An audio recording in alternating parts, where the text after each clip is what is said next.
Vamos falar da CPI da renúncia e sonegação fiscal. Ontem, na Assembleia Legislativa, durante os trabalhos da comissão, revelações importantes foram feitas pelo delator da Operação Ararat, o empresário Júnior Mendonça. E é para falar sobre esse assunto, a CPI da sonegação fiscal, o trabalho que está sendo feito lá na Assembleia Legislativa, que nós vamos conversar agora aqui no Jornal do Meio-Dia com o deputado Carlos Avalone. Boa tarde, deputado. Boa tarde, Lúcio. Boa tarde, Nayara. Boa tarde. Um prazer estar aqui com vocês novamente. Deputado, e aí o empresário Júnior Mendonça, antes de deixar a sala da CPI ontem, conforme o prometido, ele já escreveu lá no papelzinho os integrantes do Laranjal? Não. Ou ainda não? Não.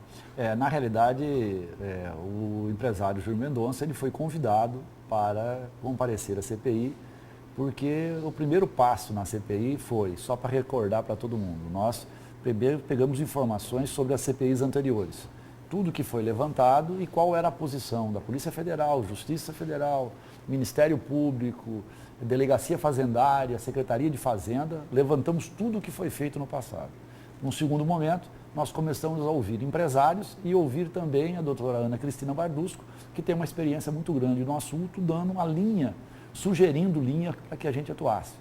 E aí continuamos investigando, mas também acumulando informações para conhecer todo este problema. Porque o problema dos combustíveis é sonegação, é evasão, é mistura de solventes, Adulteração. A adulteração, portanto, e além disso, cargas que saem de Paulínia e que atravessam o Mato Grosso com destino à Bolívia e são descarregadas dentro do Mato Grosso. Então, é tanta coisa dentro de um segmento só, por isso que no começo começou com 100, 150, 200, e as avaliações dos empresários passados a nós é que pode chegar a 450, 500 Porque milhões esse número de reais. de 100 milhões aí me parece que foi do empresário Aldo Locatelli. Não, né? ele já falou um número maior. Falou de 300. Ele chegou a falar de 300 Mas milhões. começou em 100. Mas começou, Agora- nós achávamos que era em torno de 100. Agora né? chegou a 500 milhões. Agora já está chegando a 400, 500 milhões. Eu A fiz- Secretaria de Fazenda, ela não confirma esses números. Na opinião dela, os números não são desse tamanho, pelos levantamentos que eles têm. Por Qual isso, seria esses por números, isso que segundo o a secretário... Secretaria de Fazenda? Não, ele não deu o No número. passado. Mas assim, a Secretaria de Fazenda ela tem uma eficiência de fiscal, que ela avalia o que deve ser pelo movimento das notas eletrônicas, ela avalia o que deveria estar entrando no Estado e o que realmente entra. Então ela tem uma eficiência. E na área de combustível, essa eficiência de fiscalização é acima de 95%. Então, os volumes são muito distorcidos nesse sentido. Como nós temos evasão, que aí é a nota fiscal, a empresa que carrega o combustível lá em Paulínia, com destino a Goiás, chega em Goiás e, portanto, o combustível, o imposto vai ser pago para a Secretaria de Goiás, e ele descarrega em Mato Grosso. E por que ele faz isso? Porque em Goiás o ICMS é 14% e aqui é 17%. Então é mais barato para ele fazer isso. Ele ganha na hora de vender para cá. A mesma coisa Mato Grosso do Sul, pior ainda, porque Mato Grosso do Sul é 12%. E o que acontece, só abrindo um parênteses aí, deputado, o que acontece nesse setor de combustíveis, como o senhor está relatando aí, acontece também na área do agronegócio. Tanto é que a Secretaria de Fazenda diz que vai ou já começou um monitoramento em cima das 700 maiores empresas.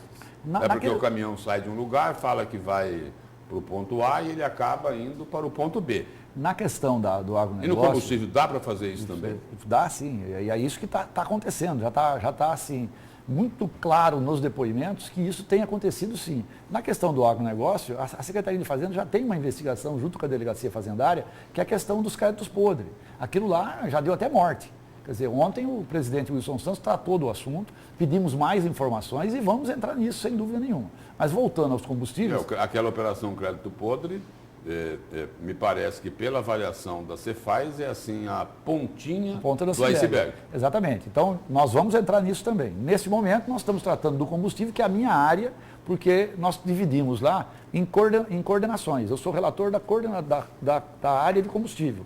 Aí tem os outros coordenadores, a deputada Janaína, o deputado Nininho e o deputado Max. Pois é, Cada um vai trabalhar na sua área. Deputado, falando da sua área de combustíveis, o senhor falou aqui do primeiro e do segundo momento que a CPI já obteve. Primeiro foi reunir tudo que já tinha sido feito, o segundo ouvir esses depoimentos. Tiveram depoimentos importantes, como o do Aldo Locatelli e agora do empresário Júnior Mendonça. E esse terceiro momento, o que vai ser? Bom, eu pedi para que a gente ouvisse também uma outra pessoa fundamental nesse processo todo, que é o procurador de São Paulo. Porque todo o processo de combustível do Brasil é muito semelhante aqui em São Paulo, em Goiás, em Mato Grosso do Sul. Existe corrupção, existe sonegação e existe evasão. E lá eles já estão num trabalho há mais de 10 anos. E esse promotor está chefiando isso. Nós pedimos para ele vir aqui, ele disse que não tem condições de vir aqui, então nós vamos, em algum momento, nós vamos procurá-lo lá em São Paulo. Nós vamos ou 2, 3 membros da CPI, ou vou eu, que sou o coordenador da área, vamos sentar com ele para que ele possa nos dar os caminhos. Porque a Ana Cristina Bardusco, a doutora Ana Cristina Bardusco, ela insistiu com a gente na CPI, falando o seguinte: olha, eu estou cansada de participar da CPI e todo mundo fica preocupado em prender alguém.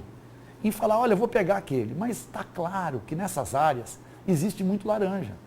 Você não prende o que eu queria chegar. Você não prende a pessoa certa. Então ela quer, só para você entender a opinião dela, ela acha muito mais proveitoso se a gente conseguir fazer um arcabouço de legislação e de ações na fiscalização para não deixar acontecer.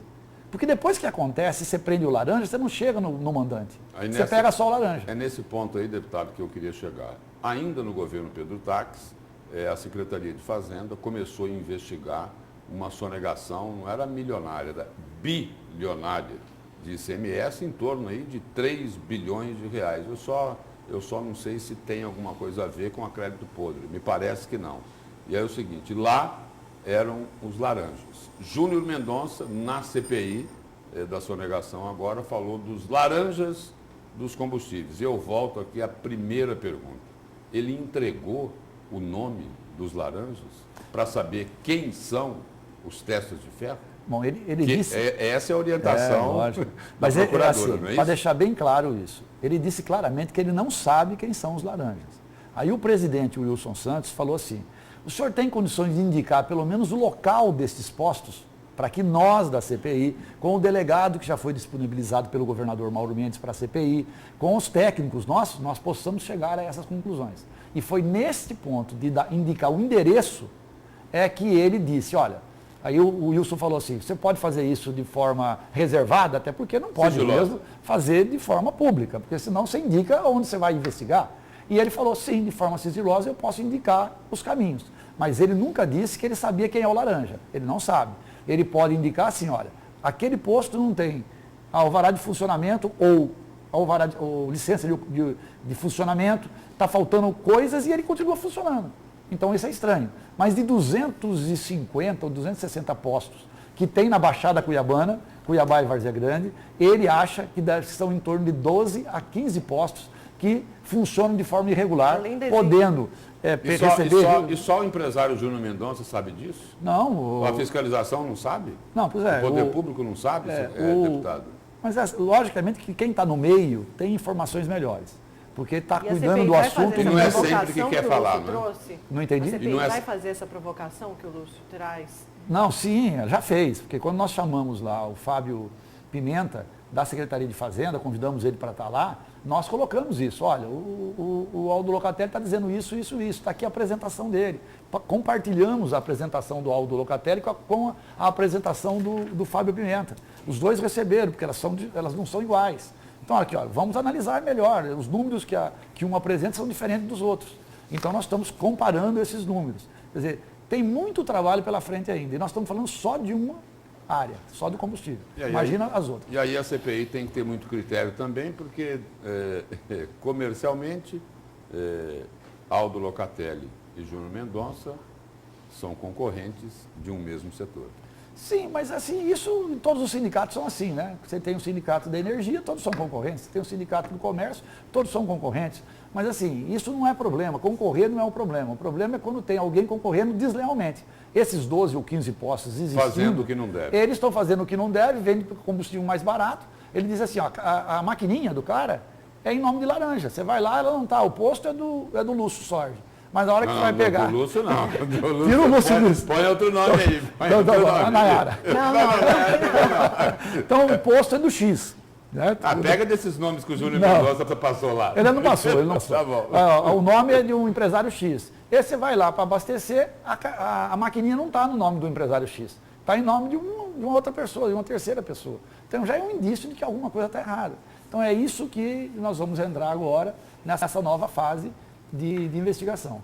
Deputado, obrigado pela presença e pelas informações aqui no Jornal do Meio-Dia. Eu que agradeço mais uma vez poder estar aqui com vocês e com os seus ouvintes e telespectadores. Obrigada, deputado. Obrigado a você.